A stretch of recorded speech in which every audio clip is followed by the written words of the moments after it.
ये अभाज्य गुणनखंड विधि, अभाज्य गुणनखंड विधि। इस विधि में क्या होता है, कोई भी अपने को घन संख्या दी हो उसका घनमूल ज्ञात करना होता है। कैसे ज्ञात करते हैं, टुकड़े गुणनखंड करते हैं। जैसे किसी संख्या को 2 से मल्टीप्लाई करें, 2 इंटू 2 इंटू 2, 3 बार मल्टीप्लाई किया तो ये 8 आता है। ये किसका हुआ, 2 की क्यूब बराबर 8, 2 का घनमूल 8 है। 8 का कितना है, 2 का घन कितना है 8, घनमूल इस प्रकार याद करते हैं। 2 की क्यूब कितनी होती है, 2 की क्यूब कितनी होती है 8। अब इसमें 343 का घनमूल याद कीजिए। सबसे पहले अपने संख्या लिखी 343 लिखे, उसमें अपने पहले 2 से 3 से भाजक, मैंने एक पढ़ाया था भाजक टॉपिक करवाया था, डिविजन ऑफ भाजक, जो इस डिस्क्रिप्शन में दिया हुआ है, आप देख लें। भाजक मतलब किस चीज़ से भाग दें, 2 से 3 से किस प्रकार से दें, सब मेथड बताए, कौन कौन से भाज्य होगा नहीं होगा। 3 से देखे हम नहीं जा रहा भाग, 3 में कम 3, 3 फिर वापस 3, 1 आ रहा है, 13 में भाग नहीं जाता, 4 का दिया 5 का दिया, इस प्रकार चेक करें। 7 से डिवाइड किया, 7 के भाग दिया 49 पर गया, 7 से चेक करके भाग दिया मैंने, 7 पर डिवाइड किया, फिर 7 को 7 से मल्टीप्लाई, 7 7 49, 1 आंसर। 3 संख्याओं का, 3 का संख्याओं का समूह बन गया 7 7 7। ये 3 संख्या सेम है, इसका एक समूह हो गया 7 इंटू 7 इंटू 7, 3 संख्याओं का एक समूह बन गया। ये 7 की क्यूब का आंसर कितना, इसका मतलब है 7 की क्यूब, 7 की क्यूब मतलब 343 आंसर। ये इसी प्रकार और संख्या 5832 दिए, इसको अपने चेक करके देखेंगे। 2 से डिवाइड किया सबसे पहले 2916, फिर उसको 2 से डिवाइड पुनः करके देखेंगे 1458 है, फिर अपने चेक करेंगे 2 से भाग जा रहा है नहीं जा रहा, 2 का भाग दिया 729 है, फिर अब 2 से भाग देंगे तो 2 के बारे में 9 नहीं आता, चेक कर लिया। फिर अपने 3 से चेक करके देखें, 3 से डिवाइड किया तो एक एक रकम जस्ट बढ़ाते रहेंगे, 2 से फिर 3 से, इस तरह से चेक करेंगे किस किस का भाग जा रहा है। फिर 7 से डिवाइड किया 243 आ गया, फिर 3 का दोबारा डिवाइड किया, 3 से डिवाइड किया 81, फिर 3 से डिवाइड करेंगे 9 27 नहीं 81, 27 81, और फिर 3 को डिवाइड किया 9 27, फिर 3 से डिवाइड किया 3, फिर आंसर। अब अपने एक समूह बना लेते हैं, कौन सी संख्या, जो संख्या सेम होती है उनका एक समूह बना लें। यहाँ पे 2 2 2 3 बार आए, एक जोड़ा बन गया, एक समूह बन गया, फिर 3 3 6 बार आए हुए, 3 3 3 का समूह बना दिया। उनमें से एक जोड़ो, उनमें से संख्याओं में से सिलेक्ट करते हैं एक बक संख्या 2, जिसमें से 3, इनमें से 3 दिया, 9 9 दूनी 18 18 की क्यूब कितनी होती है 5832 होती है। यह अभाज्य गुणनखंड विधि है। इस प्रकार से कोई भी एग्जाम्पल हो उसको कर लें। 64 का, जैसे 64 का लिया, 2 को डिवाइड 32, फिर 2 से डिवाइड किया 16, फिर 2 से डिवाइड करेंगे 8, फिर 2 से डिवाइड करेंगे 4, फिर 2 से डिवाइड करेंगे 2, फिर 2 से डिवाइड करेंगे 1 आ गया, 2 से डिवाइड किया 1 आ गया। 3 3 ये संख्याओं के समूह बन गया, 1 2 3 4 5 6 बार है ये, तो ये मतलब एक जोड़ा ये बन गया पूरा कंप्लीट 3 3 समूह का। फिर एक ये बन गया, इनमें से एक एक बार संख्या ले लेंगे, 2 इनमें से कॉमन आ, 2 इनमें से 4 की क्यूब कितना होता है 64। इसी प्रकार कोई संख्या दीजिए 625 है, कोई अपने संख्या दे दी, उसका अभाज्य गुणनखंड विधि से हल कीजिए। कैसे करेंगे, 2 से डिवाइड करके देखेंगे नहीं जाएगा, फिर अपने 3 से चेक कर लेंगे जा रहेगा, 3 दूनी 6, फिर 2 में नहीं जाएगा, फिर 5 से बाहर 5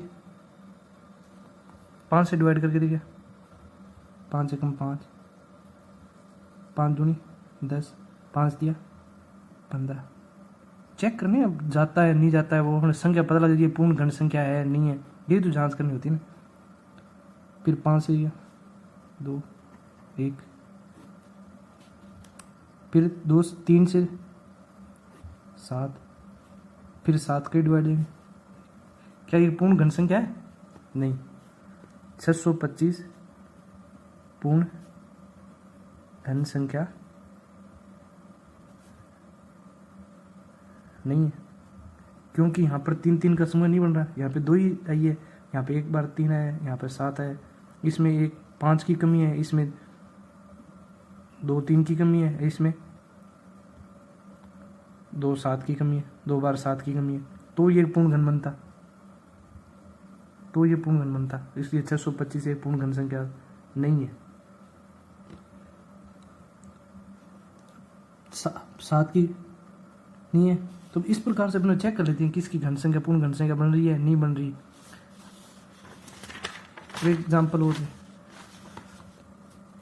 जैसे 91 125 कोई संख्या ले ली, तो अपने पूर्ण घन संख्या ज्ञात करना है। इसे क्या करें, पहले 3 से डिवाइड करें। 3 1 3 0 3 3 9 7 दिया 21 और 5 दिया 15, ठीक है। फिर 3 से दोबारा डिवाइड किया, जा रहा है तो डिवाइड करते रहें, जब तक जा रहा हो तब तक डिवाइड करते रहें। 1 0 1 6 5 15, ठीक है। फिर दोबारा और 3 से चला जाएगा, चेक कर लेते हैं।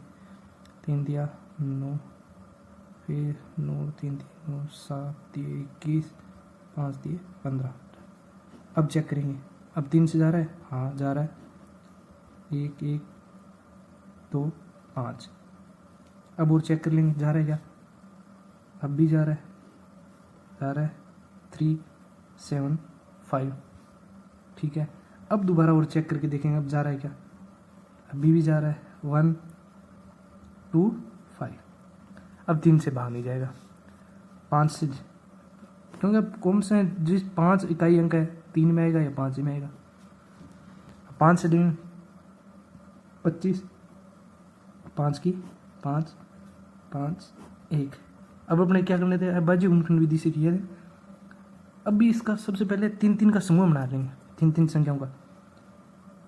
एक समूह, 2 समूह, 3 × 3। अब ये तीसरा 5 का है, 5 9 5 45। 45 की क्यूब कितनी होती है, 91,125। ये आंसर है।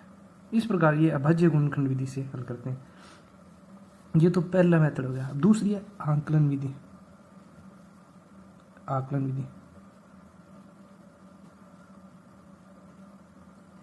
आकलन विधि, आकलन विधि जैसे 91,125 है, उसके लिए अपने सबसे पहले इंपॉर्टेंट चीज़ यह बताई थी मैंने, टेबल। क्यूब घन की एक टेबल याद रखो। 1 की क्यूब बराबर 1, 2 की क्यूब बराबर 8, 3 की क्यूब 27, 4 की क्यूब 64, 5 की क्यूब 125, 6 की क्यूब 216, 7 की क्यूब 343, 8 की क्यूब 512, 9 की क्यूब 729। ये सबसे, इस आकलन विधि में सबसे इम्पोर्टेंट चीज़ है ये स्टेप, क्योंकि इससे अपना पता लग जाए किस विधि में है, नहीं है, पूर्ण घन है, नहीं है, अपने चेक कर लेते हैं डायरेक्ट आंसर। अब इसी क्वेश्चन को 91,000 आकलन विधि से कैसे करेंगे। इसमें क्या होता है, 3 का एक समूह बनाएंगे पीछे, दाईं ओर से 3 संख्याओं का एक टुकड़ा ले लेंगे, फिर बाद में बची 2, इनको छोड़ दिया। इसमें सबसे पहले चेक करते हैं इकाई अंक क्या है, 5 है, और अपने इसी टेबल में किस संख्या को क्यूब करने पे इकाई अंक 5 आ रहा है चेक कर लेंगे। 1 की क्यूब 5 की क्यूब करते हैं तो इकाई अंक 5 आ रहा है, तो इस संख्या का सबसे, और 125 भी आ रहा है, सही आ रहा है, तो 5, पहला अंक 5 आ गया। दूसरे अंक के लिए अपने 91 किस चीज़ का स्क्वायर करें, या तो इससे बड़ा है और इससे छोटा है, जो संख्या उनके बीच वाला आंसर सेलेक्ट करते हैं।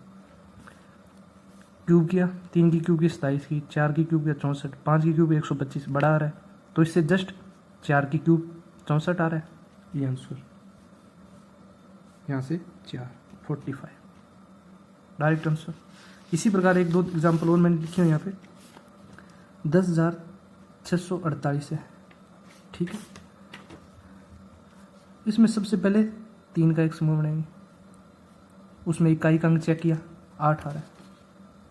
अपने टेबल में किस में 8 आ रहा है, 2 की क्यूब 8 आ रहा है। पहला अंक तो अपने को पता लग गया, अंदाज हो गया 2 आएगा 2। दूसरा अंक 10, 2 की क्यूब करते हैं 8 आता है 8, सही है। दूसरा 2 आ गया 22 डायरेक्ट आंसर। 22 की क्यूब 106 48। 33 75 संख्या है 3375। 3 का एक समूह बनाया, एक छोड़ दिया। 5 किस में आएगा, 5 की क्यूब 125 होता है। इकाई का अंक 5, इसमें 5 है। पहली डिजिट तो अपना पता लगी 5 होगी। फिर 3, 1 की क्यूब करेंगे 1 आएगा, 2 की क्यूब 8 करेंगे तो ज़्यादा आएगा तो 1 15 आंसर। 15 की क्यूब बराबर 3375। 15 की क्यूब रूट 3375। इसी प्रकार 5832 का करेंगे। 3 अंकों की संख्या सिलेक्ट कर ली समूह। 2 किस में आ रहा है, इकाई का अंक 2 आए, टेबल इकाई का अंक किस में 2 आ रहा है 8। 8 की क्यूब का इकाई का अंक 512 आ रहा है, इकाई का अंक 2 आ रहा है 8, पहले अंक आ गया 8। दूसरा 2 की क्यूब करें तो 8 आ रहा है, तो बड़ा आ रहा है 5 से, तो 1 का आंसर। 18 की क्यूब कितने दिए 5832। इस विधि से डायरेक्ट आंसर का याद कर लेते हैं। ये सबसे इजी ट्रिक मेथड है, ट्रिक ये सबसे, क्योंकि अपने को ये पता हुआ तो अपने किसी भी संख्या का पूर्ण घन याद कर सकते हैं। अगर ये नहीं पता हो तो हम कैसे याद करेंगे। जैसे 5832 का कर लिया था आपने, इसी प्रकार कोई और संख्या सपोज के लिए 7,73,88 है, बड़ी संख्या आ गई। अब कैसे करेंगे, बढ़ाने वाली बात नहीं है। सबसे पहले अपने 3 का एक समूह बनाएं, सिंपल सा है। सबसे पहले एक एग्जाम्पल ये सबसे पहले 3 संख्याओं का समूह बनाएं। उसके बाद में अपने जिसके इकाई का अंक 8 आए चेक करना है। देखिए इकाई का अंक 8 आ रहा है, तो अपना पहला अंक हो गया 2। बाद में बचे कितने 74। 74 किसका क्यूब में आ रहा है, 4 की क्यूब 64, 5 की क्यूब 125 आ रहा है, तो बड़ा आ रहा है तो 4 सेकेंड 42। ये याद हुआ तो इसको बिल्कुल इजी से कर सकते हैं। सिंपल इकाई अंक चेक करना है अपने कितना इकाई अंक क्या है 8 है, तो इसमें 8 किसका आ रहा है, 2 की क्यूब करने पे 8 आ रहा है, तो पहले डिजिट हो गया 2 अपने को। दूसरी ये चेक किया, इससे बड़ा नहीं होना चाहिए वैल्यू, इससे छोटी भले रख सकते हैं या इसके बराबर आए वो वैल्यू रखेंगे। 4 की क्यूब 64 आ रही है, ये चल सकती है। 5 क्यूब 125 आ रही है, ज़्यादा होगी तो अपने 4 लिखेंगे। Thank you.